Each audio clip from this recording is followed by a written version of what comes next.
Ayaqlarınız var olsun. Siz də hər zaman baxıram, görürəm, çəkilişlərdə də görünür ki, siz şəhidlərinizi sevə-sevə bölgəsindən asılı olmayaraq, nə bilim, məsafəsindən asılı olmayaraq gəlib ziyarət edirsiniz. Namik.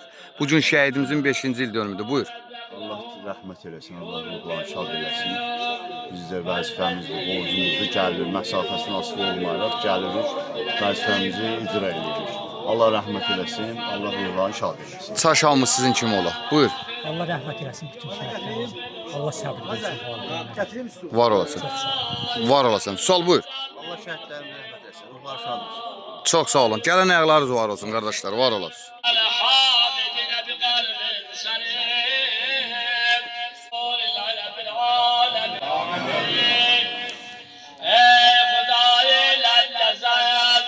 İsmi mübareklere hatır, labetlere hatır, bize rahmet.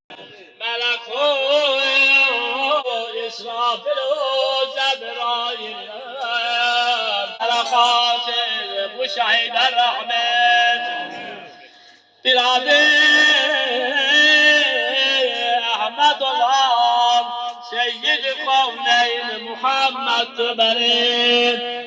İki dünyası atası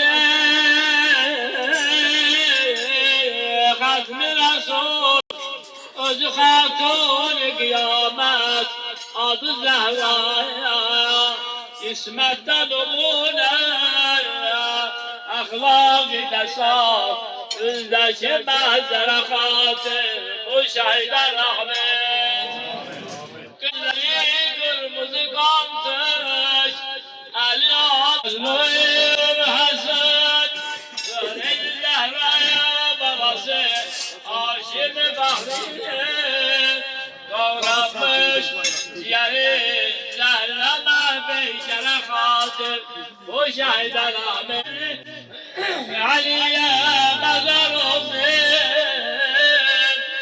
Lakin Üryan kalalım Şehirlere hatır Yalvarırım Seyyid-i Sezzad Ağatak Seyrame yedim Göz yaşlı Mekbere hatır Bu şehide rahmet Muhammed'in Zahir Dilini ezber olmuş O kavuşana hatır Bu şehide rahmet Yaydı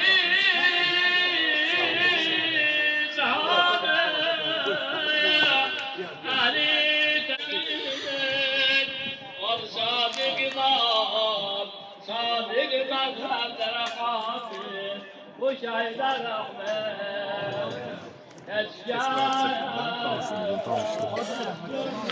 Aksaqqal, bu gün kəndimizin sakinidir qəhrəmanımız. Vətən uğrunda canından keçdi. Təki vətən sağ olsun dedi. Canım vətən uğrunda qurban verdi. Bugün 5-ci il dönümüdür. Bir kənd sakini kimi bir iki kəlmə buyur. Allah rəhmət eləsin. Allah cəmi şəhidlərə rəhmət eləsin.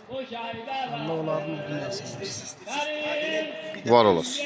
Gələn ayaqlarınız var olsun. Allah cəmi şəhidlərimizə rəhmət eləsin.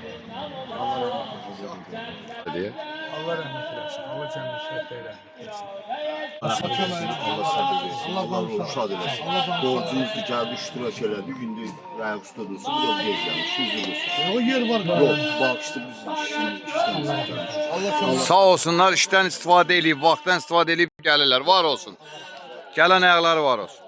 Elhamdülillahi Rabbil alemin Amin amin ya Rabbel alemin اللهم صل على محمد وآل محمد صدق الله العلي العظيم ورب الله أئمة الأخيار ونحن على ذلك من الشاهدين والشاكرين والحمد لله رب العالمين آمين يا رب العالمين خان محمد أحد بالرجال بملاك رسول الله وخاتم النبيين وكان الله بكل شيء عليما إن الله وملائكته يصلون على النبي يا أيها الذين آمنوا صلوا عليه وسلموا تسليما سبحان ربك رب العزة عما يصفون وسلام على المرسلين